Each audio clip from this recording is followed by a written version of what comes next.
Spiritual ஜோதிடம் TV நேயர்களுக்கு astro KS ஐயங்காரின் பணிவான நமஸ்காரங்கள். வார பலன் 19/8/2024 25/8/2024 வரை உண்டான வாரத்திற்கு என்னென்ன பலன் மேஷம் முதல் மீனம் வரை அப்படின்றத பார்க்கலாம். முதல்ல இந்த வாரத்தினுடைய கோல்சாரம் அப்படின்னு எடுத்தோமே ஆனால் ரிஷப ராசி, அதாவது காலபுருஷ தத்துவத்தின் 2வது ராசியான ரிஷப ராசியில் செவ்வாயும் குருவும், கடகத்தில் புதன், சிம்மத்தில் சூரியனும் சுக்கிரனும், கன்னியில் கேதுவும், கும்பத்தில் வக்ரகதியான சனி பகவான், மீனத்தில் ராகு. இது இந்த வாரத்தினுடைய கோல்சாரம். சந்திர பகவான் ஸ்ரவண நட்சத்திரம் மகர ராசியிலிருந்து மேஷ ராசி கிருத்திகா நட்சத்திரம் வரலும் போகிறார்.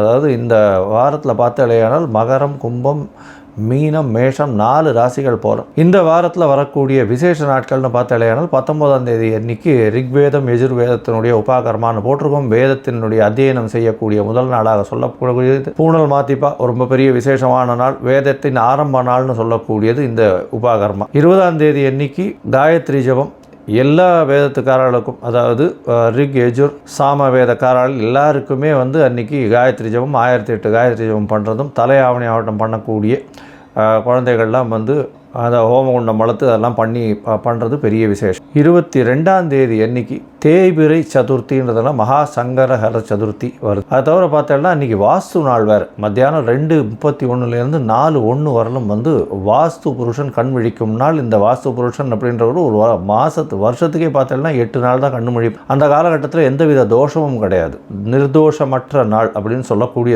இதில் தாம்பூலம் தரிக்கும் நேரம், போஜனம் செய்யும் நேரமும் அதீத உகந்தது அப்படின்னு சொல்லக்கூடியது. அதாவது 4:01 - 36 நிமிஷம் அப்படின்னு பார்த்தேனால் கிட்டத்தட்ட 3:25 ஒரு 36 நிமிஷத்துக்கு ஒரு மிகவும் ஏற்றமான காலம் மத்தியானம்.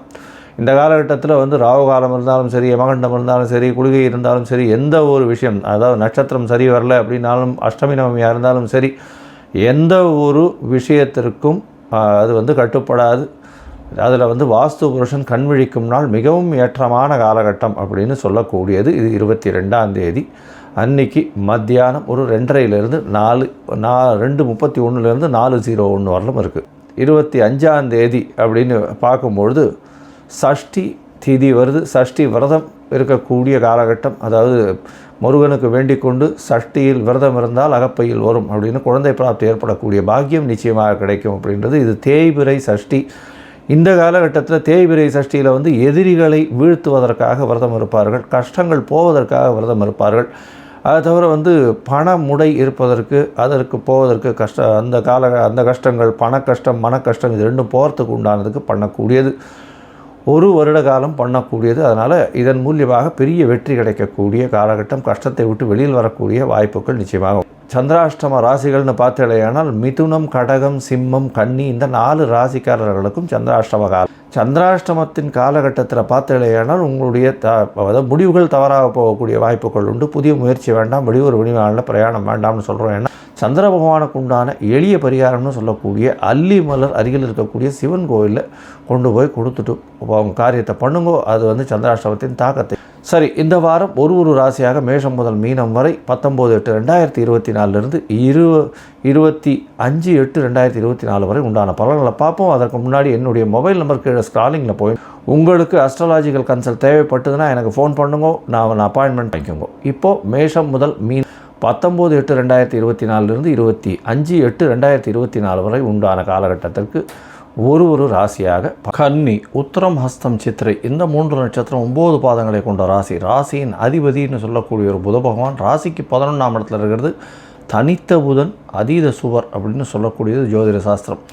இந்த வாரம் பார்த்தாலேயானால் உங்களுடைய ராசிக்கு 12ஆம் இடத்துல சூரியன் ஆட்சி பெற்று போகிறதும், சுக்கிர பகவான் 12ஆம் இடத்துல இருக்கிறதுனால நீங்கள் உங்களுடைய எதிர்பாலினத்தவர்களுக்குன்னு கணவன் மனைவிக்குள்ள நல்ல ஒரு அந்யோன்யம் நல்லபடியாக இருக்கக்கூடிய காலகட்டம். அதை தவிர எதிர்பாலினத்தவருக்கு அதிகமாக செலவு பண்ணக்கூடிய காலகட்டமாக இந்த வாரம் அமைய போகிறது.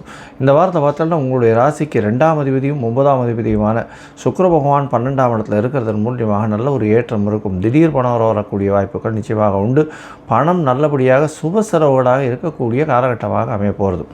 இந்த வாரத்தில் பார்த்தாலேயானால் உங்களுடைய ராசிக்கு 6ஆம் இடத்துல இருக்கக்கூடிய சனி பகவான் வக்ரகதி அடைகிறதுனால புதிய வேலை கிடைக்கும். வேலையில் கொஞ்சம் தடங்கள் இருக்கக்கூடிய வாய்ப்புகள் இந்த கன்னியாராசிக்காரர்களுக்கு இருக்கும். ஏன்னா இந்த சனி வக்ரகதியில் இருக்கும் பொழுது வேலையில் புதிய தடங்கள் வரக்கூடிய வாய்ப்புகள் நிச்சயமாக உண்டு. அதனால் வேலை கிடைக்காதுன்னு இல்லை, வேலை கிடைச்ச வேலையில் கொஞ்சம் பிரச்சனைகள் இருக்கக்கூடிய காலகட்டம். அதற்கு பிறகு வேலையில் மாற்றங்கள் வரக்கூடிய வாய்ப்புகள் நிச்சயமாக உண்டு. உங்களுடைய ராசிக்கு சமசப்தமத்தில் இருக்கக்கூடிய ராகு பகவான் மூலியமாக நல்ல ஒரு ஏற்றம். அதை தவிர இந்த ராகு பகவான் மூலியமாக வேற்று மதத்தினர், வெளி மாநிலத்தவர், வெளிநாட்டவர் மூலியமாக திடீர் பணம் வரக்கூடிய வாய்ப்புகள் உண்டு. உங்களுடைய ராசிக்கு 9ஆம் இடத்தில் இருக்கக்கூடிய குரு பகவானும் செவ்வாய் பகவானும் பெரிய ஏற்றத்தை கொடுப்பார். கேத்து பகவான் ராசியில் இருக்கிறதுனால உடல் நலத்தில் சற்று கவனமாக இருக்கணும். இருந்தாலும் குரு பகவான் பார்க்கறதுனால நல்ல ஒரு ஏற்றத்தை கொடுக்கக்கூடிய காலகட்டமாக இருக்கும். 12ஆம் இடத்தில் இருக்கக்கூடிய சுக்கிர பகவான் ஷார்ட் ட்ரிப், வெளியூர் வெளிமாநிலம் வெளிநாடு போயிட்டு வரக்கூடிய வாய்ப்புகளை நிச்சயமாக கொடுப்பார். இந்த வாரம் சந்திர பகவான் உங்களுடைய ராசிக்கு 11ஆம் அதிபதி, அவங்களுடைய ராசிக்கு 5ஆம் இடத்துல இந்த வாரத்தை ஆரம்பிக்கிறார். அதாவது 19/8/2024 25/8/2024 வரலும் உண்டான காலகட்டத்தில் உங்களுடைய ராசிக்கு 5ஆம் இடத்துல சந்திர பகவான் இருக்கார். 5ஆம் இடத்துல இருக்கக்கூடிய சந்திர பகவான் மாலை ஒரு 8:30 மணி வரலும் இருக்கக்கூடிய காலகட்டம். உங்களுடைய பதவி, புகழ், அந்தஸ்து, கௌரவம்லாம் ஏறக்கூடிய வாய்ப்பு. ஏன்னா 5ஆம் இடத்துல போய் சந்திர பகவான் உட்காந்து அவருடைய வீட்டையே வேறு பார்க்குறதும், உங்களுடைய ராசிநாதனும் 5ஆம் இடத்தை பார்க்கறதன் மூலியமாக நல்ல ஒரு ஏற்றம் கிடைக்கும். இதை தவிர பார்த்தாலேயானால் குருவும் பார்க்குறார். அதனால் குழந்தை பிராப்தி ஏற்படக்கூடிய பாக்கியம் நிச்சயமாக உண்டு. உங்களுடைய ராசிக்கு 6ஆம் இடத்துல சந்திர பகவான் போகிறார். சனியோடு சேர்ந்து இருக்கக்கூடிய காலகட்டம். 11ஆம் அதிபதி 6ஆம் இடத்துல போகிறதுனால புதிய வேலையில் பெரிய மாற்றம் ஏற்படும். உங்களுக்கு டிரான்ஸ்ஃபர் கிடைக்கக்கூடிய வாய்ப்புகள் உண்டு. அதை தவிர பார்த்தாலேயானால் டிரான்ஸ்ஃபரில் உங்களுக்கு ஒரு இன்க்ரிமெண்ட் கிடச்சி உங்களுக்கு ப்ரமோஷன் கிடைக்கக்கூடிய வாய்ப்புகள் நிச்சயமாக இருக்கும். படிக்கக்கூடிய மாணவர்களுக்கெல்லாம் பெரிய ஏற்றம் கிடைக்கக்கூடிய காலகட்டமாக அமைய போகிறது. உங்களுடைய ராசிக்கு சப்தமத்தில் சந்திர பகவான் போகிறார். அது 21ஆம் தேதி மாலை ஒரு 8:30, அதாவது 21ஆம் தேதி ராத்திரி ஒரு 11:30 24ஆம் தேதி அதிகாலை 1:30 மணி வரலும் இருக்கக்கூடிய காலகட்டமாக அமையிறது. இந்த காலகட்டத்தில் பார்த்தீங்கன்னா சமசப்தமத்தில் சந்திர பகவான் 11ஆம் அதிபதி 7ஆம் இடத்துல இருக்கிறதுனால கண்டிப்பாக பார்ட்னர்ஷிப் பிஸ்னஸில் திடீர் லாபம் வரக்கூடிய வாய்ப்புகள் நிச்சயமாக உண்டு. அது தவிர எதிர்பாலினத்தவர் மூலியமாக சிறு ஏற்றங்கள் கிடைக்கக்கூடிய வாய்ப்புகள் நிச்சயமாக உண்டு. உங்களுடைய ராசிக்கு 8ஆம் இடத்துல சந்திர பகவான் போகிறார். அதாவது 24ஆம் தேதி அதிகாலை 1:30 மணியிலிருந்து 26ஆம் தேதி காலை ஒரு 4:30 மணி வரலும் இருக்கக்கூடிய காலகட்டத்தில் சந்திர பகவான் உங்களுடைய ராசிக்கு 8ஆம் இடத்துல போகிறார். சந்திராஷ்டம காலம். அதனால் இந்த காலகட்டத்தில் பொறுமையாக இருக்கிறது ரொம்பவும் நல்லது. யாருக்கும் வாக்குறுதி கொடுக்காதீங்க. அதை தவிர நான் இதை செஞ்சுருவேன், அதை செஞ்சுருவேன்னு அவங்களுக்கு காசிப் பண்ணுறது, அந்த மாதிரி பிரச்சனைகளில் ஈடுபடாதீங்க. தேவையற்ற கமெண்ட்ஸ் எல்லாம் அடிக்காதீங்க. யாருக்கும் ஜாமீன்கள் எழுத்து போடாதீங்க. பொறுமையாக இருக்கும். இந்த 8ஆம் இடத்துல சந்திர பகவான் இருக்கும்போது புதிய முயற்சியும் வேண்டாம், வெளியூர் வெளிமாநில பிரயாணம் வேண்டாம்னு சொல்கிறோம். பண்ண வேண்டிய கட்டாயம் இருந்ததுன்னா சந்திர பகவானுக்கு உண்டான எளிய பரிகாரங்களை பண்ணுறதன் மூலியமாக சந்திராஷ்டமத்தின் தாக்கம் நிச்சயமாக குறையும். இந்த வாரம் பார்த்தாலேயானால் இந்த கன்னியாராசிக்காரர்கள் ஐடி ப்ரொஃபஷனில் இருக்கிறவங்க, அதை தவிர ஆர்ட் டைரக்டராக இருக்கிறவங்க, அதை தவிர பார்த்தாலேயானால் இந்த லைப்ரரி வச்சுருக்கிறவங்க, நூலகங்கள்,